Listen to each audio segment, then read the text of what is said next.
Estamos aí fazendo a tentativa. Estou no aguardo do Bruno e Núbia.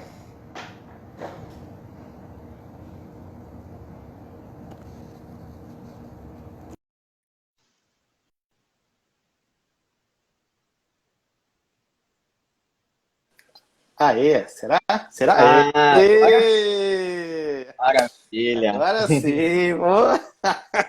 Que parto, né? Ah, a E aí, meu tecnologia amigo? nunca ajuda. Como é que você tá, meu querido? Tá tudo Como é que bem. você tá Como é que você tá nessa vida de quarentena? Ah, e aí em casa? Ah, tá indo.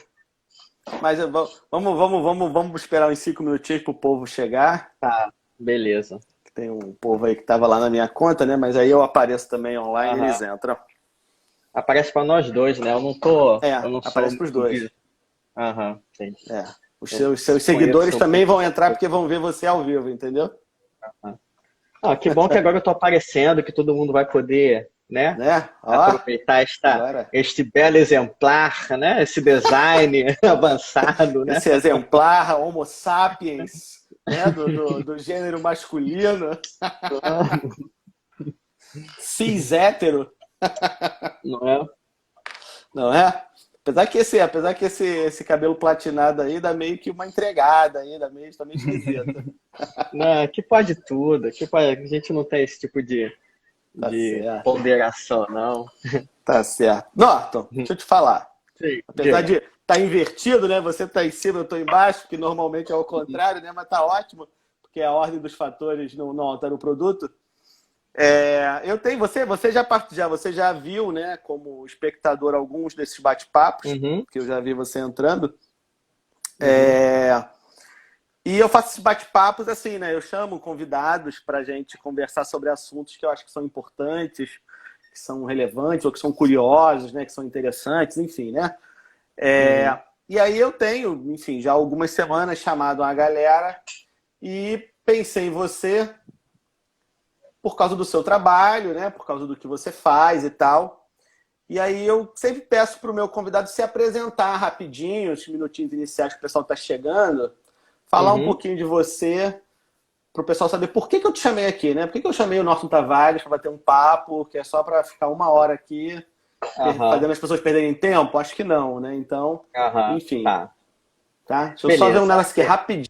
Pode voltar. tá, fica à vontade. Vamos lá. Tá.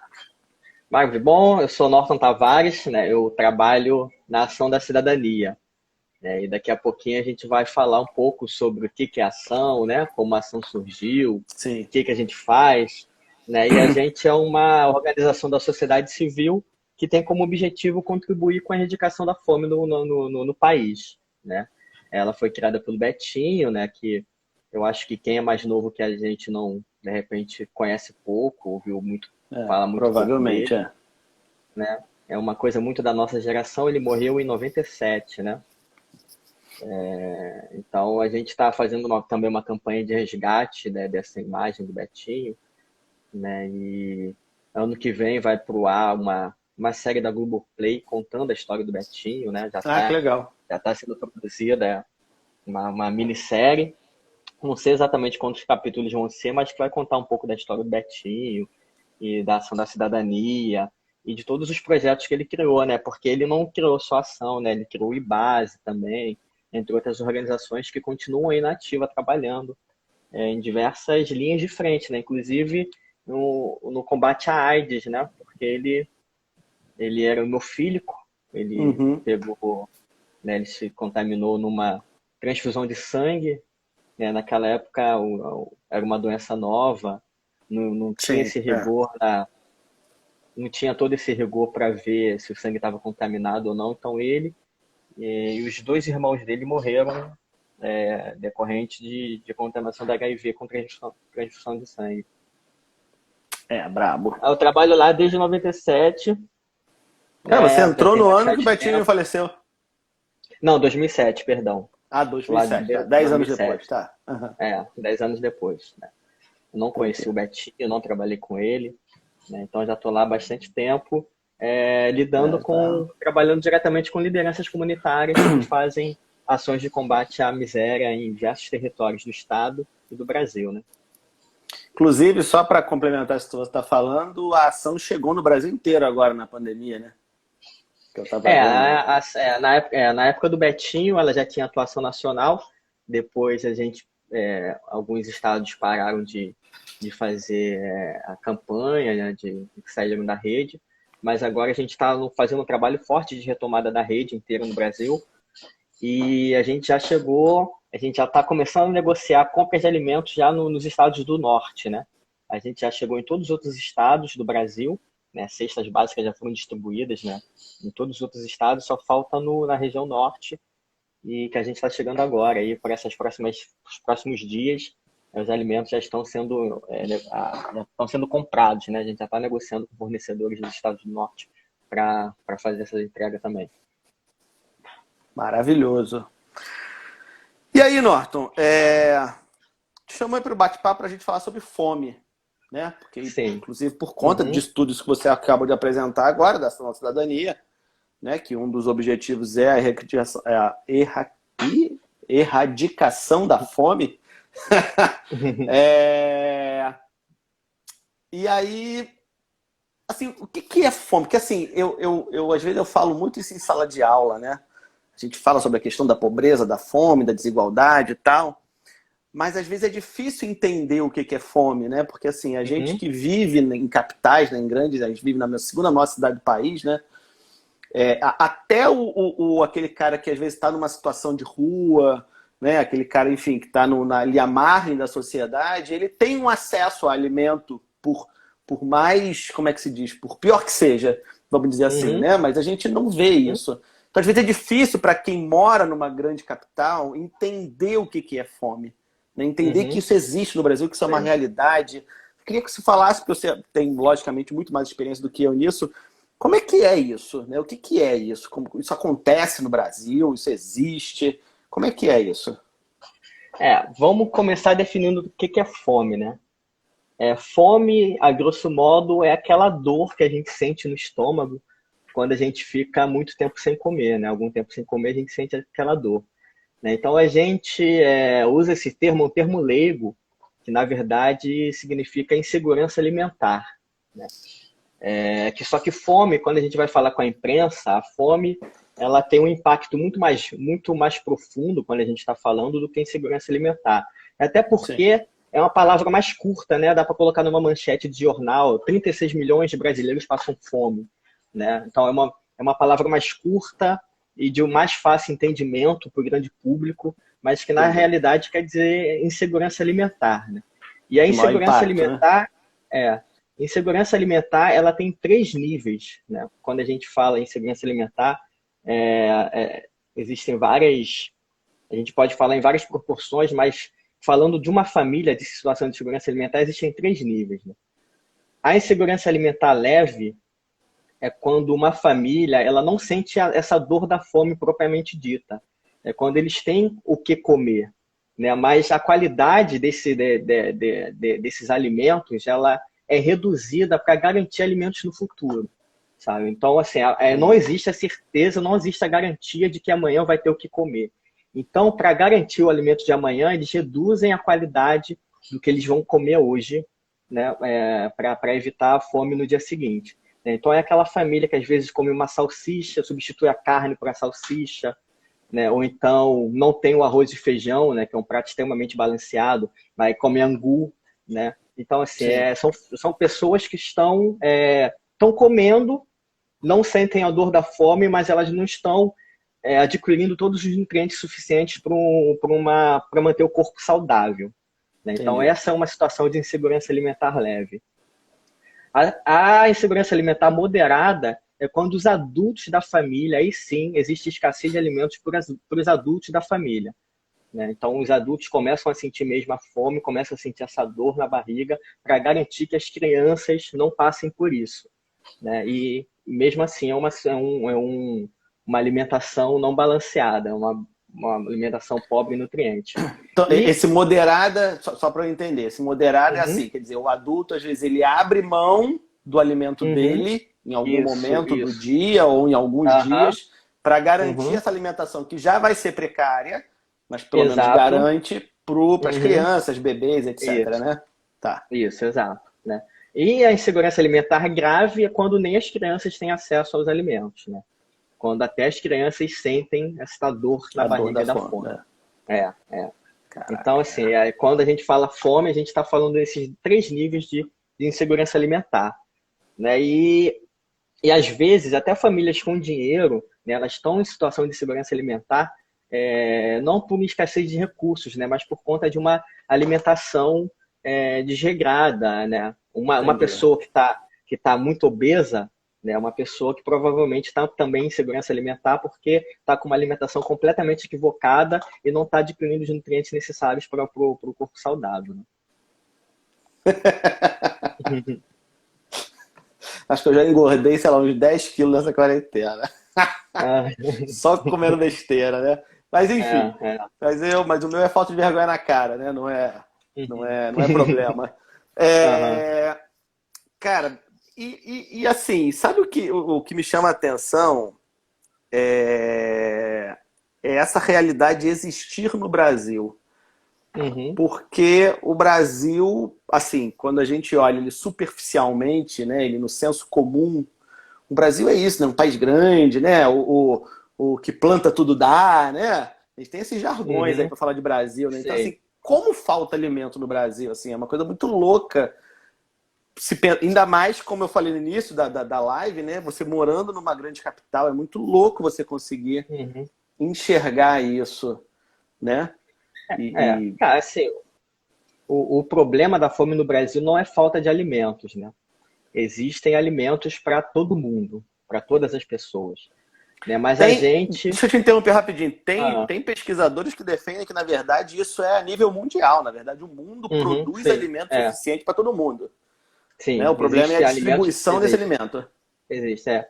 O problema é a distribuição, né? Nós, enquanto sociedade, nós escolhemos um modelo, né, de acesso aos recursos baseado em dinheiro, né? Assim, Sim. o problema é o capitalismo, né? O problema, de fato, é o capitalismo, porque as pessoas que não têm acesso ao dinheiro, essas pessoas não têm condições de acessar os recursos necessários para a sua sobrevivência, né? Então, o nosso modo de organizar a economia e a distribuição dos produtos no mundo, né, ela é pautada no dinheiro, né? E existe uma grande massa de pessoas que não tem como garantir o mínimo, né? Entendi. Esse é o problema. Mas, por exemplo, essa coisa assim, como é que se diz? Esses lugares comuns, né? Que a pessoa às vezes fala isso, às vezes é aluno, né, em sala de aula, fala, né? Enfim, assim, professor, mas o cara não pode plantar o alimento dele, né? Ele não pode, sei lá, entendeu? Comprar um mais baratinho, né? Enfim, como é que é isso na realidade? Que realidade brasileira é essa que faz com que esse problema de fome não, né? De fome exista Uhum. no Brasil? Assim, essa questão da gente plantar nosso próprio alimento é uma coisa que a gente trabalha também lá na ação, né? A gente está tentando desenvolver essa cultura, né? O problema é que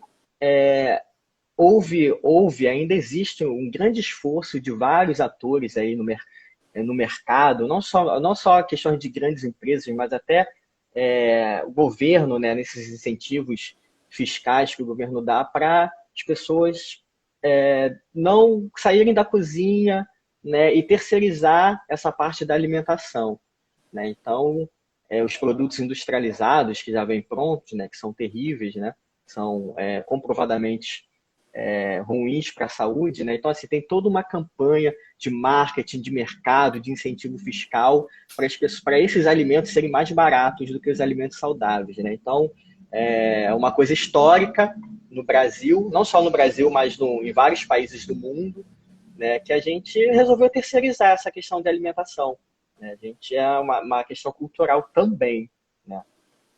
Plantar hoje não é uma atividade incentivada pelo governo, né? O governo hoje incentiva fiscalmente os produtores dos ultraprocessados, né?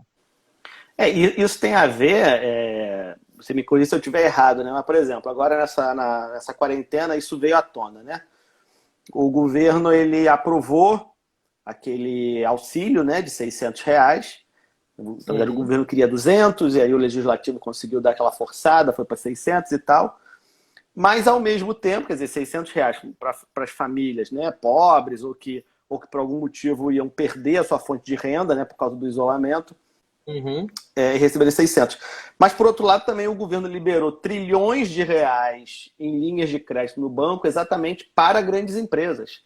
Inclusive, a uhum. gente teve semana passada, não vou lembrar qual foi o empresário, reclamando que a linha de crédito dele do BNDES, quer dizer, para ver como é que é uma coisa grande, né? Porque em pequena empresa pega no banco comum, né? O cara estava falando de BNDES, estava atrasado, não tinha sido liberado e tal, e o cara reclamando.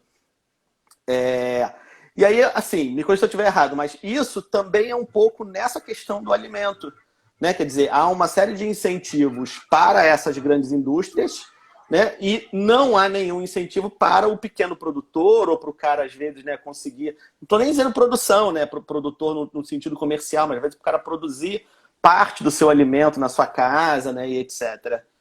Tem uma Cara, é uma ligação. questão. Não, tem total ligação. É uma questão de lobby, né? O agronegócio, nessas grandes indústrias, ela tem dinheiro para fazer lobby junto ao deputado na criação dessas políticas, desses incentivos, né? O agricultor familiar não tem, né, cara? Verdade. A agroecologia não tem condições de comprar um deputado, né? É, No Brasil, é. infelizmente, é assim que acontece, né? Quem tem influência em Brasília, né? Quem tem influência nas câmaras dos vereadores, né? Quem paga a conta, né? E quem pode pagar a conta não é o agroagricultor, sabe? Não é o pequeno agricultor, não é o agricultor familiar, né? Então, enfim, quem paga a conta que escolhe a música, né? É Então, é uma verdade. questão de ter influência dentro desses espaços de decisão do poder, né? E quem tem influência é o agronegócio, são as grandes empresas, né? Então isso é um fator que influencia muito no que a gente come, né? Tem ligação direta no como a gente se alimenta e no acesso aos alimentos de forma geral, né? Cara, deixa eu só ver aqui, porque o pessoal tá calado hoje aqui, a galera que tá assistindo a gente. O pessoal tá ouvindo bem a gente? Tá tudo legal aí? O pessoal pode comentar, fazer perguntas se quiser. Eu tô vendo ali o bate-papo parado. Não sei se para você tá girando aí, mas para mim tá parado. Bruno, para aqui aparece algumas coisas, mas eu não sei como é que esse negócio funciona. É, só girando Aqui assim para cima, aparece. assim. Aí eu Deixa só eu tô perguntando tentar que eu ver fiquei aqui. preocupado que ninguém tá falando nada. Aí eu não sei se tá travado para mim ou se é isso mesmo. É, Por isso que eu tô perguntando. É porque como eu nunca fiz esse negócio aqui, ó. Os agricultores familiares estão desamparados, a Karine disse. Aqui, Ah, ó. tá. Então é para Ah, mim que na- não tá aparecendo. Deve ser porque fui eu que fiz a chamada. A Jennifer, beijo Jennifer. Jennifer trabalhou com a gente lá na Ação da Cidadania. Investimento em educação agroecológica se faz necessária. Ah, viu? Então é legal. Então tá tendo. Então a galera Ah, tá, tá. tá falando Então aí. Pra mim tá travado aqui o bate-papo. tá, Por tá. isso que eu Então achei eu vou, eu estranho. vou, Mas eu tudo vou bem, não tem continuar problema. olhando aqui. Tá, Tá, beleza, tranquilo. Então, não tem problema não. Se o pessoal tá falando aí, tá bom, eu não preciso olhar. tá. Eu vou ficar acompanhando aqui então. E, bom, você já apresentou um pouquinho no início, né? Mas eu acho legal a gente falar, assim, porque assim, se o Brasil tem um problema de fome, como você falou, quer dizer, pessoas passam fome no Brasil, Uhum. tem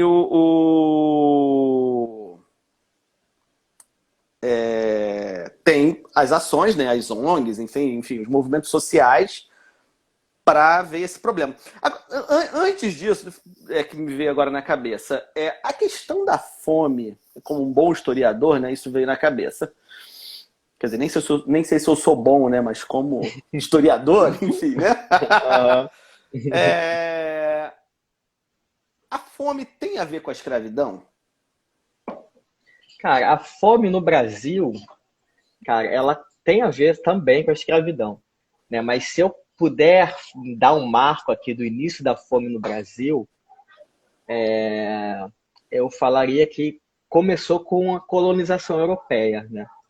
Não existem registros de fome nas populações originárias desse território, né? Isso é um problema que começou com a chegada dos portugueses.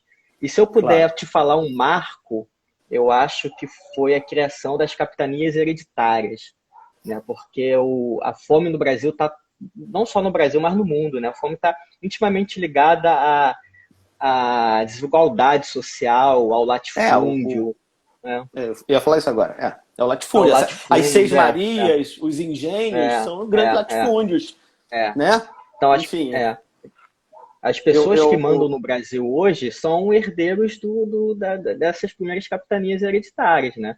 exatamente. São essas famílias que mandam no Brasil até hoje. Não sei se foi semana passada ou retrasada, alguma coisa assim, eu estava dando aula de Brasil Colônia, exatamente falando sobre isso, e falando que nós temos, até hoje, latifundiários no Brasil que são herdeiros daquelas Seis Marias lá da época do Brasil Colônia. A coisa muda o nome, às vezes o cara bota o nome de uma empresa, de um CNPJ, para poder dar aquela disfarçada e tal. Mas se esmiuçar bem, você encontra. Né? Então, cara, assim, tá ligado, vamos né? dar nomes, né? Vamos dar nomes a essas famílias, Bom. né? Então Tipo, dê nome aos bois que eu cara, gosto. tipo, em Maranhão a gente tem a família Sarney, né? Família Neves em Minas, né? Isso. Tem os Calheiros em Alagoa, Collor de Melo, Magalhães na Bahia. O Então Willis essas pessoas Magalhães, então, essas pessoas que herdaram essas capitanias hereditárias são latifundiários até hoje e hoje também são donos dos meios de comunicação, né? Porque para manter essa situação, essas pessoas precisam possuir os meios de comunicação em massa, né? Então, possuem jornais, possuem canais de televisão, né? Então, esse é o grande problema, né, cara? O latifúndio que cria uma situação de desigualdade de renda muito grande e que deixa uma massa de pessoas aí à margem do acesso aos alimentos necessários, né? eu estava até no Facebook agora algumas semanas falando um negócio, aquelas brincadeirinhas de postar livro, não sei o que e tal. E eu postei um livro que eu li há pouco tempo, que é A Elite do Atraso, né? Que fala exatamente sobre o tipo dessa elite que existe no Brasil, que exatamente puxa esse país para trás, porque não é interessante para eles que esse país se desenvolva, exatamente porque eles ganham dinheiro com essa desigualdade, quer dizer, com esse campo atrasado e etc. E, juntando a elite do atraso, eu fiz parte de um grupo de pesquisa na faculdade, há alguns anos atrás, quando eu estava na faculdade ainda, que pesquisava propriedades, todo tipo de propriedade, desde a propriedade física mesmo, né, enfim, terra, quanto propriedade intelectual e etc. Mas aí no campo da terra, um dos trabalhos que a gente fez foi uma análise de um artigo científico que falava exatamente sobre a terra ali no final do século XVIII, chegando para o XIX, ali a independência do Brasil, então século XIX, mais século XIX, né? Que foi uma época ali junto com os Estados Unidos, né? Que os Estados Unidos também se tornou independente ali no final do XVIII, né, e tal. E por conta da Revolução Industrial, o campo nos Estados Unidos começa a se desenvolver, porque começa a entrar a indústria no campo americano, e o Brasil não. Exatamente por conta dessa elite rural brasileira que não tinha esse interesse, porque até então as agriculturas eram iguais nos Estados Unidos e no Brasil, em meados do século XIX, e os Estados Unidos começa a crescer essa produção, né, a melhorar a questão da tecnologia e tal, e a elite brasileira que podia caminhar junto, porque tinha os mesmos acessos, né, a esses maquinários, a essa transformação, e não faz exatamente porque não tem interesse. Né? O interesse é exatamente isso. Né? Então o país vai ficar escravocrata até 1888, não vai modernizar o campo e consequentemente, todo o resto da história social brasileira que a gente conhece, que não é o papo aqui, não é o foco, mas vai vir junto com isso. Né? Então, como é interessante perceber isso, né? De fato, eles se modernizaram lá, mas isso também existem ainda grandes propriedades nos Estados Unidos, né? Os Estados Unidos também não é um exemplo de combate à pobreza e combate à miséria no mundo. Não, então, não foi nem nesse ponto, não. Se eu dei esse entendimento, não foi esse entendimento, não. O que eu quis dizer é numa questão pra gente entender a cabeça da elite brasileira. Foi só isso que eu quis, Não, entendeu? cara, Claro que cara, lá nossa tem uma elite, série de é, problemas. Nossa Senhora, pelo amor de Deus. é. Né? A gente, cara, dá para contar nos dedos, assim, as famílias da nossa elite que a gente pode considerar, assim, uma elite ilustrada, né? Nossa elite é atrasada mesmo, são pouquíssimas pessoas, assim, que você Exatamente. Atrasadas até consegue... intelectualmente, né? Assim, não tem É, interesse, exato, exato, são exato. tacanhas, né? Enfim, É. exatamente. É, beleza. Mas aí vamos voltar aqui para o nosso papo. Tá. É, o Brasil tem um problema de fome agora. Como historiador, né? E eu dou aula disso, porque por incrível que pareça, a gente viveu muito isso, mas já entrou para a história, né?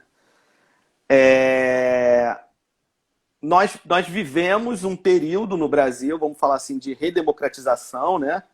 Ali a partir da Uhum. década de 80, a gente resolve, né, o problema da hiperinflação com o Plano Real, etc.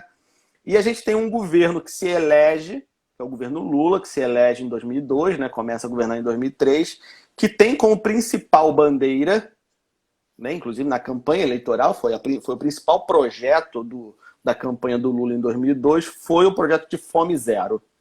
Depois, em termos de mídia, esse projeto ele ficou meio esquecido, né? Ele ficou meio... que aí veio o Bolsa Família, Minha Casa Minha Vida e tal, então o Fome Zero ficou meio escondido, assim, em termos de mídia. Mas e na prática? O que foi realmente feito alguma coisa do governo federal e estaduais, logicamente, também, né?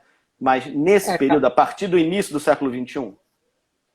cara, assim, o Lula, ele deu muita sorte, né, cara? Ele entrou, de fato, num período em que a China estava, assim, com um crescimento astronômico, né? E a China sempre foi um grande comprador do Brasil de commodities, né? Então, Sim. quando o Lula assumiu, né, o Brasil começou a vender bastante para a China e começou a entrar muito dinheiro no Brasil. Então, assim, mas o governo Lula tem seus méritos, sim, né? Uhum. A fome que estava, ela não estava crescendo mais, né? Mas estava mais ou menos ali estabilizado o patamar da porcentagem de pessoas em situação de segurança alimentar no Brasil estava estabilizado, mas foi de fato o Lula que deu um gás nessa redução, né? O Fome Zero ele foi um start, né? Foi o projeto inicial disso que resultou em várias outras atividades, vários outros programas, várias outras políticas que tiveram forte impacto, né? E foi tão forte esse impacto que o Brasil saiu do mapa da fome em 2014, né? As políticas de combate à fome no Brasil são exemplo para diversos, foram replicados em alguns países do mundo, né? O Bolsa Família, né, teve grande Sim. impacto. Um programa muito simples, que teve assim um impacto muito grande foi o programa Cisternas, né? Que o governo federal Sim. criava no Nordeste cisternas para aquelas pessoas terem água para beber, pelo menos, né? A primeira água e a segunda água. A segunda água é água para cultivar, para você dar para os seus animais, para ter um bicho. É um programa muito simples que deu muito certo, né? O programa Esse de aquisição de programa alimentos. Esse programa das cisternas, inclusive, ficou famoso aí em 2018, né? Porque ele foi alvo de propaganda política, né?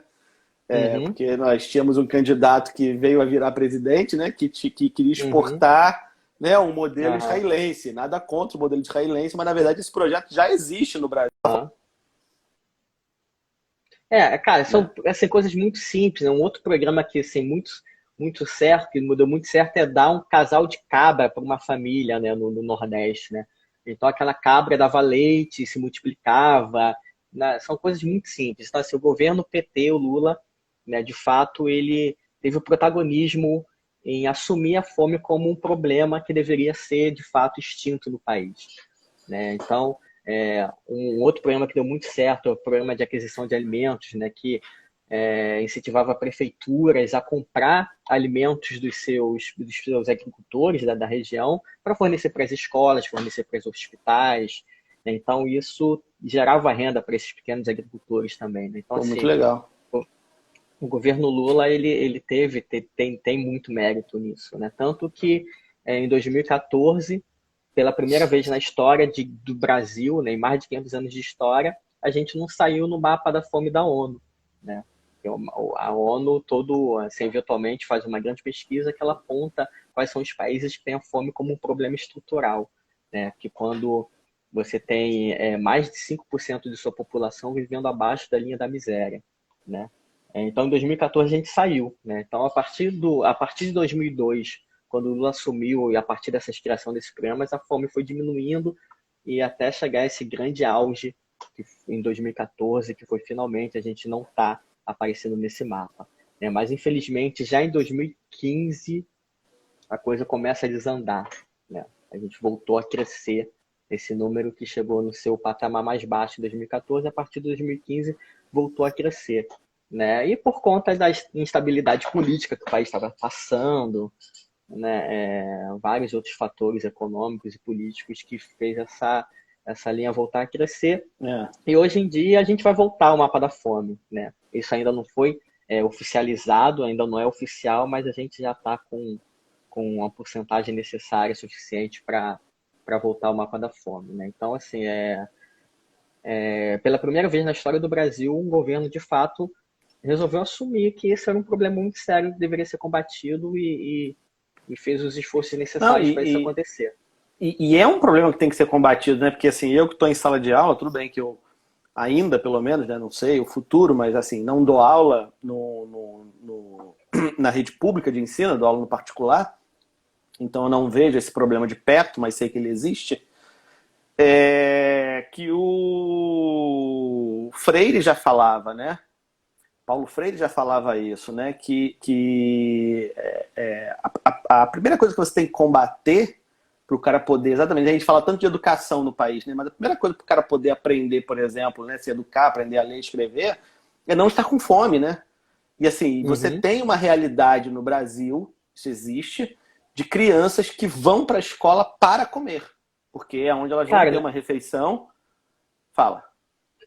Cara, não é só a criança, não. A Flávia, né? Você conhece a Flávia, ela tá dando. Deixa eu só. Será que ela tá aí assistindo a gente? Porque eu não tô vendo quem tá aí. Tá. A Flávia, ela tá em Cuiabá agora, ela tá dando aula na Universidade Federal lá de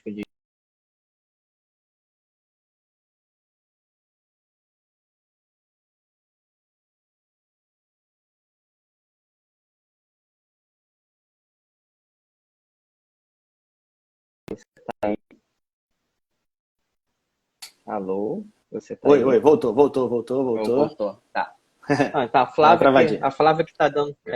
Flávia que tá dando aula na Universidade Federal de Mato Grosso, começou a falar que os professores estavam, por conta da pandemia, né, por conta das universidades fechadas, os alunos estavam passando fome, os alunos estavam ligando para os professores pedindo comida, né? Caraca. A Flávia tá aí, mas disse que a conexão tá ruim. Melhorou a conexão? Deu uma travadinha, mas agora tá bom pra mim, agora tá normal. Pra mim, né? Não sei pra eles que estão assistindo a gente. Tá, calma aí, eu vou botar no meu 4G aqui, calma aí.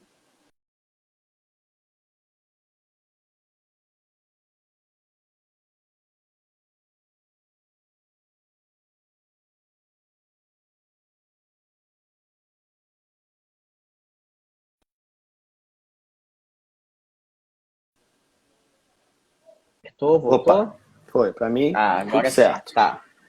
Então, a Flávia está dando aula na Universidade Federal do Mato Grosso e, cara, os alunos começaram a ligar para os professores porque o restaurante universitário não tava funcionando, né? Então, a Ação da Cidadania mandou, né, para a Flávia, fez um trabalho incrível lá, distribuindo 1.500 cestas básicas lá não só para os alunos, não só para os alunos da universidade, mas fez alimentos chegarem também em comunidades quilombolas, comunidades indígenas. Então a Flávia vai começar a fazer esse trabalho lá no Mato Grosso e distribuir essas cestas, né? Pô, legal, Agora, muito legal. quando isso acontece com criança, isso é muito pior, porque isso tem marcas que deixam para a vida inteira, né? Uma criança que não se alimenta direito, né? Uma criança que só tem alimento da escola, né, isso vai atrapalhar o desenvolvimento dela, vai atrapalhar a cognição dela, ela não vai crescer, não vai ser um adulto que vai conseguir desenvolver todas as suas capacidades cognitivas, né? Então, é exatamente isso, né? Com as escolas fechadas, universidades fechadas, esse problema se agrava para um monte de gente.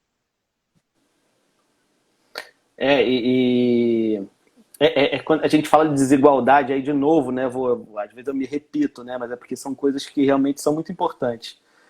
Mas as pessoas não entendem essa questão da desigualdade, né? Então a desigualdade ela já começa aí, né? É o cara que às vezes é uma criança que tem uma alimentação deficitária, que vai virar um adulto, como você falou, né? Com um nível de capacidade cognitiva um pouco, né, prejudicada, e isso é uma bola de neve, né, dentro da sociedade. Não é só a questão ser pobre ou ser rico, né? Não é só isso, é mil coisas que, né, envolvem, logicamente, o nosso tema e que vão repercutir para várias outras áreas da vida humana, das relações sociais, né? E que às vezes, como eu falei, né, é difícil para a gente que está vivendo numa capital, como o Rio de Janeiro, enxergar isso, mas está do nosso lado. E a gente às vezes não enxerga, né? Cara, a questão da violência urbana, das violências na cidade, também é um problema ligado à desigualdade social. Cara, um texto que eu leio uma vez por ano, pelo menos, é um brasileiro que foi para Amsterdã, né? Ele foi para Amsterdã e escreveu um texto que viralizou, que o nome do texto é A Relação entre você abrir o seu airbook no ônibus à noite e você limpar seu próprio banheiro, sabe? Esse texto para mim é maravilhoso, né? Porque ele fala que lá em Amsterdã, né, as pessoas têm um salário parecido, né? Claro que o médico vai ganhar mais que um porteiro, né? Mas o salário não é muito maior do que o do porteiro, entre o médico, né? Tanto que o médico ele não tem condições de ter uma doméstica na casa dele para limpar o banheiro dele, porque é muito caro, né? Então o médico ele tem que limpar seu próprio banheiro, né? Ele tem que reservar um tempo para lavar a casa dele, né? Em compensação, ele consegue pegar um ônibus à noite, abrir o computador dele de última geração, que custa uma fortuna, né? Esses Apple, essas coisas da vida, ele sabe que não vai ser assaltado, né? Ele não vai ser assaltado, né? Porque ele tem tranquilidade, exatamente. Um dos fatores de geração de violência é de fato a desigualdade social. Claro, sabe? E a gente não tem um governo que está interessado em reduzir essa desigualdade, né? Nosso ministro da Educação acabou de falar que o Enem não tem o objetivo do Enem não é diminuir a desigualdade social. Esse não é o objetivo do Enem. É escolher os melhores. Escolher os melhores, sabe? E a gente sabe que a Constituição está lá falando que não, cara, que o papel do governo tá lá na Constituição, né? O governo tem que, o Estado tem que desenvolver políticas para diminuir a desigualdade. Tu também tá de sacanagem, né, Norton? Alguém cumpre Constituição? Constituição pra quê, gente? Rasga essa Constituição, não serve pra nada. Pois pô. E aí, Norton? Pandemia, né? Pandemia a gente tá aí, já que você aproveitou para falar do ministro, né? Vamos falar do governo. Que a gente está aí desde que essa quarentena começou, desde fevereiro, né, quando surgiu o primeiro caso aqui no Brasil. Um problema que é internacional de saúde pública virou um problema de política brasileira, né? Porque você tem começou esse duelo político entre o não tem que fazer quarentena, não tem que fazer quarentena, porque a economia, porque as vidas, né? Enfim, essa discussão toda. E eu acho que, assim, ninguém nega, pelo menos só se o cara for maluco, ninguém nega que a quarentena, quer dizer, o isolamento social, vai prejudicar a economia, né? E vai ser prejudicial economicamente para várias famílias, e inclusive famílias que vão sofrer com fome por causa desse isolamento social. Eu acho que não reconhecer isso é meio maluquice. Todo mundo reconhece isso, né? Eu acho que a discussão não é essa, né? A discussão é, por exemplo, a discussão é essa maluquice do que é mais importante, a vida ou a economia. Assim, cara, isso é maluquice, essa discussão, né? E aí, assim, é isso, é uma realidade. As pessoas, talvez a gente não esteja fazendo da forma certa, mas assim, muitas pessoas estão em isolamento social, muitas lojas fechadas, e isso prejudica todo um sistema, porque às vezes a gente pensa assim, é o cara que perdeu o emprego, ou o cara que não está conseguindo, né, o pequeno empresário que não está conseguindo abrir a loja. Mas, na verdade, não, porque, na verdade, é todo um sistema, né, que é tipo um jogo de dominó, né, que você derruba o dominó e vai derrubando todas as peças. Então, aquele cara que vendia pipoca na Avenida Presidente Vargas, ele não está vendendo porque não tem ninguém na Presidente Vargas para ele vender pipoca, né? E assim sucessivamente. Né? O cara que era o pedinte ali na escada do metrô, já era, porque ninguém está usando metrô, quer dizer, ninguém está usando, está muito menos do que era, né? Então, assim, indiscutivelmente, a pandemia, né, o isolamento social, vai trazer esse problema, né? As pessoas vão ter menos renda e, consequentemente, menos renda é problema de alimentação, que é a necessidade básica do ser humano, né? Como é que a gente está vendo isso? Assim, a ação, né? Eu sei que fez algumas campanhas, mas vocês devem se comunicar também com outras organizações, né? Como é que está essa situação no Brasil? Eu vou emendar a sua pergunta com a pergunta aqui que o Paulo Henrique Martins fez, né? Ele perguntou o que há atualmente de programa de combate à fome no Brasil. Então, assim, eu já legal. quero começar, eu já quero assim, juntando essas duas perguntas. O primeiro ato do atual presidente, a primeira coisa que ele fez quando ele assumiu foi extinguir o CONSEA, que é o Conselho Nacional de Segurança Alimentar e Nutricional. Esse conselho ele foi criado na época do Itamar Franco, foi o Betinho, né? Foi ideia do Betinho, de todas as pessoas que cercavam ele, que é um conselho formado por representantes de organizações da sociedade civil, né? E o objetivo desse conselho é justamente dar conselhos de políticas públicas para o Poder Executivo, né? Então, existem conselhos nos 3 níveis da federação. Existia, né? Existia a nível nacional, que é o Conselho Nacional, e a nível estadual e a nível municipal. Né? Então, a primeira coisa que o Bolsonaro fez foi acabar com o CONSEA, que foi um órgão que teve importância fundamental para sugerir as criações das políticas públicas que tiraram o Brasil do mapa da fome. Né? Então, assim, isso é muito simbólico. O que não surpreende, né? Porque assim, ele diz que dá carta branca para o ministro, mas quem manda é ele, né? Então o ministro não obedece, ele manda embora. Então, assim, um conselho que vai indicar políticas que ele tem que fazer, ele vai extinguir, porque ele não quer ouvir a opinião de ninguém, né? Ele acha que ele é rei absolutista, existe, né? Enfim. Ele disse que que não existe fome no Brasil. Não existe. Ele falou que não existe fome no Brasil, né? Então, assim, não existe nenhum interesse do atual governo federal em criar políticas públicas para combater esse problema, né? E agora, nessa situação de pandemia, a situação se agravou, né? Porque é nessa hora que o Estado tem que se fazer presente para socorrer essas pessoas, né? Para socorrer essas famílias. Exatamente. Né? Não é falta de dinheiro, dinheiro tem para você garantir uma renda mínima que seja para as famílias que estão para o poqueiro, para o agricultor familiar, para o pescador, né? Para o motorista de aplicativo, né? Então, assim, ele vetou o auxílio emergencial para motorista de aplicativo, né? É engraçado porque, né, a gente fala dos taxistas, que são extremamente reacionários, né? Quem não pegou um taxista, um motorista de Uber que é bolsonarista? Essa galera ficou de fora ficou de fora. Eu peguei no outro dia, voltando do mercado. Pois é. Então, acho que está na hora de a gente começar a conversar com essas pessoas de novo e saber por quê. Cara, lá na ação, outro dia, né, foi uma motorista de Uber lá, de aplicativo, pediu a cesta básica lá pra gente, porque ela não estava dando conta, né? Então, nesse período de pandemia, existem muitas pessoas que estão, de fato, precisando de uma cesta básica pela primeira vez na vida, né? São pessoas que nunca precisaram de uma cesta básica, né?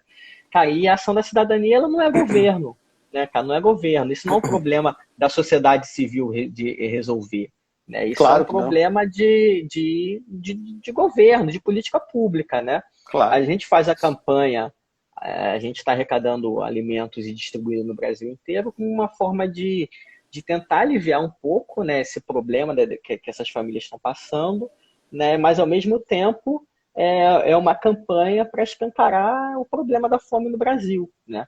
O objetivo da campanha não é matar a fome, né? Distribuir cesta básica não mata a fome. né? O que vai matar a fome do brasileiro é a política pública, né? Então Claro, esse que é porque é esse que é o nosso objetivo, né?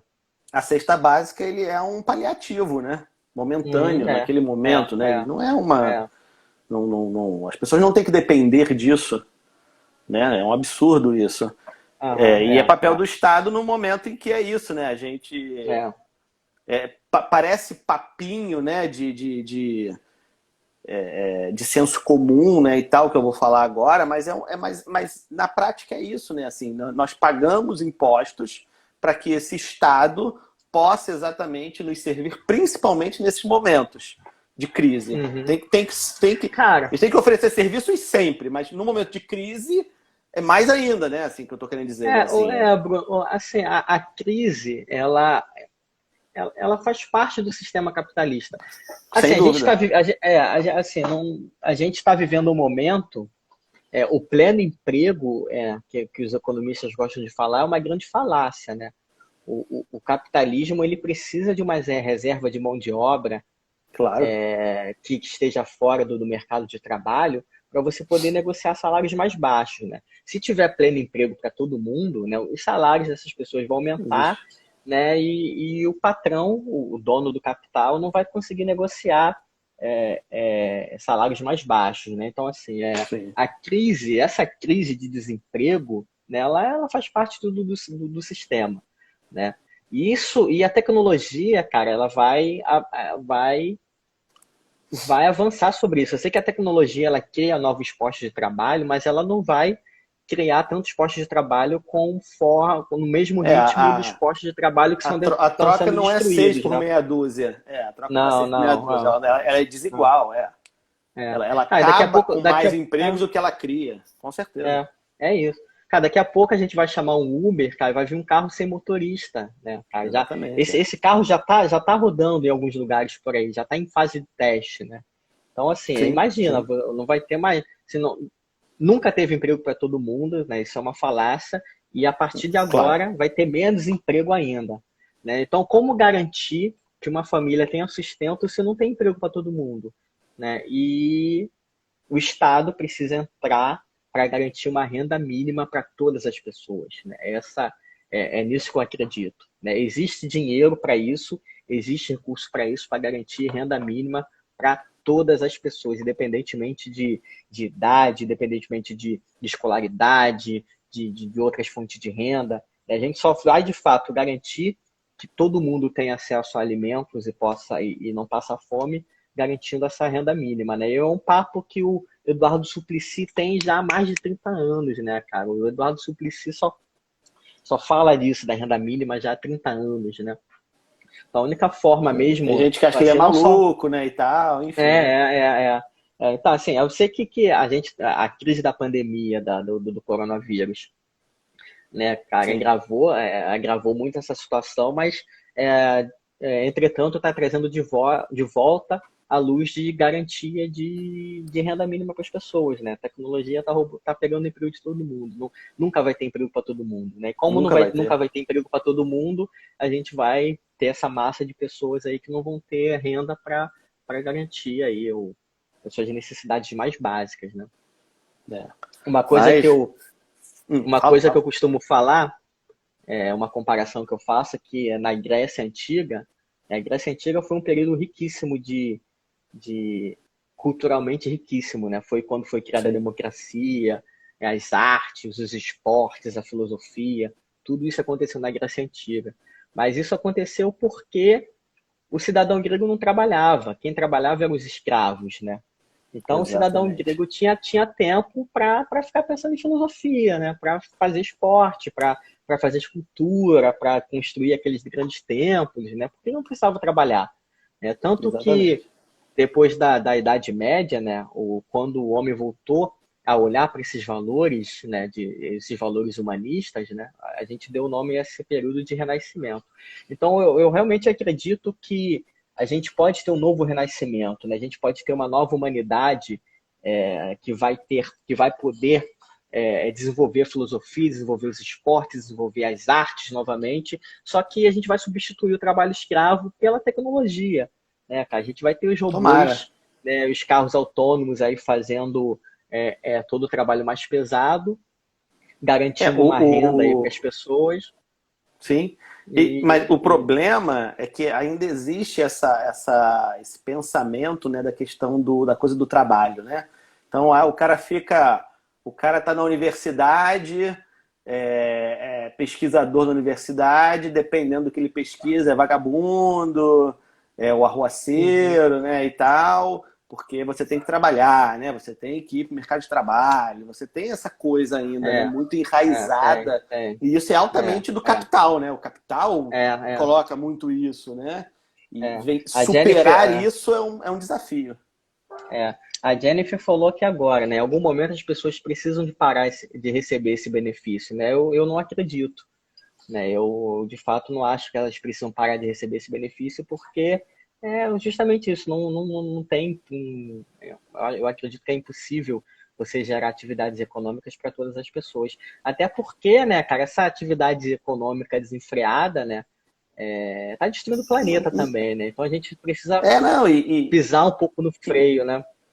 sim, e matematicamente na conta não fecha, não fecha nunca, né? Se você parar para Uhum. analisar, não fecha. Norton, eu não sei, ó, no teu aí vai aparecer quando tiver faltando 2 minutos. Só que no início a gente atrasou por causa da conexão. Nas minhas contas, acho que a gente tem uns 10 minutos ainda, mais ou menos. Porque a gente começou, acho que mais ou menos mesmo, mais 7:09, 7:10. Uhum, Então, mas só uhum. fica de olho aí, porque a gente está já na reta final. Faltam uns 10 minutos ou um pouquinho menos. Aí quando falta 2 Faltam. minutos, aparece aí para Tá. você um contador. Apareceu já ou não? Não, eu não Não. sabia que aparece. Aparece O aí, ó. máximo da transmissão é 1 hora? Cai É uma depois de uma hora. É hora, é isso? 60 minutos, o Instagram Ah, corta na entendi. nossa cara. Entendi. Tá em Então, para a gente 52 ficar. minutos. Tá. Ah, já tá contando aí 52 minutos? Não, tem um reloginho aqui, tá em 52. Ah, então a gente tem 8 minutos. É. E aí, bom, que o pessoal acha que a gente vem aqui bater papo totalmente de improviso, e é lógico que não, né? Eu sempre falo isso para eles, que existem bastidores, né? Tem, Pro tem. bate-papo, né? Uhum. É, E aí a gente tinha sugerido falar de assim, né, como ajudar, né? Como resolver essa situação. Resolver não, né? Mas como, enfim, minimizar esse problema atual que a gente está vivendo por conta da pandemia. E por a gente já estar na reta final aí, eu acho que é importante a gente falar um pouquinho sobre isso, até inclusive em relação à ação da cidadania, né? Uhum. Assim, a gente tá. Hoje eu terminei de fazer um cálculo da quantidade de alimentos que a gente já distribuiu só esse ano. E a gente já passou mais de 1.500 toneladas de alimentos Caraca. distribuídas no Brasil inteiro. Então, quem quiser ajudar nessa campanha, é só entrar lá no site, né, açãodacidadania.com.br, que lá tem várias formas de doação. Né? Dá para doar cartão de crédito, boleto, dá para doar também pelo aplicativo do iFood, aplicativo AMI, né, o AMI Digital, esse que é de pagamentos. Né? Então, a gente pega todo esse dinheiro, a gente não está recebendo os alimentos, os sacos de alimentos, né? A gente quer evitar a circulação de pessoas na cidade, a gente quer evitar a contaminação, então a gente está recebendo doações em dinheiro atualmente, né? E a gente pega esse dinheiro e compra cestas e distribui no Brasil inteiro. Então, quem quiser ajudar, né, açãodacidadania.com.br, lembrando que o objetivo dessa campanha não é acabar com a fome, né, Sim, é amenizar um pouco a fome dessas famílias que estão passando por esse momento e também cobrar políticas públicas para atender essas pessoas. Né? O objetivo principal é cobrar política pública, né? Porque, de fato, é claro. só isso que vai acabar com esse E, problema no e, Brasil. e se alguém tiver dúvida, né, eu vou dar o meu testemunho aqui, para quem me conhece, talvez não Verdade, conheça você vai o lá. Norton, né? Eu já há 3 anos eu trabalho não, né? Eu ajudo lá, faço uma pequena contribuição lá no Natal Sem Fome, né? Para a gente É, distribuir é, os quilos de alimento. E assim, o trabalho é sério, galera. O trabalho da Ação da Cidadania é sério, né? Porque às vezes o pessoal fica com medo, essa coisa de doar dinheiro, sei, né? E tal. sei, sei. Mas é assim, bom, o Norton é meu amigo há muitos anos, né? A gente se conhece desde a época de adolescente, de Patin House, né? É, E a ação, eu conheço o trabalho de perto já há alguns anos, né? Assim, mais de perto mesmo nos últimos 3 anos, né? Que uhum, eu resolvi, depois que a minha avó Meu pai faleceu, depois que minha avó paterna faleceu, eu resolvi, né? Eu falei assim, não, eu vou todo ano fazer alguma coisa, vou ajudar de alguma forma alguém ou alguma coisa, sei lá, na época do Natal, né? E aí, por enquanto, escolhi a Ação da Cidadania, pode ser que no futuro pegue outras coisas, mas enfim, né? Achei importante participar desse processo. E aí o trabalho é sério, gente, o trabalho é sério, mas eu acho que como o Norton falou, só para reforçar, né?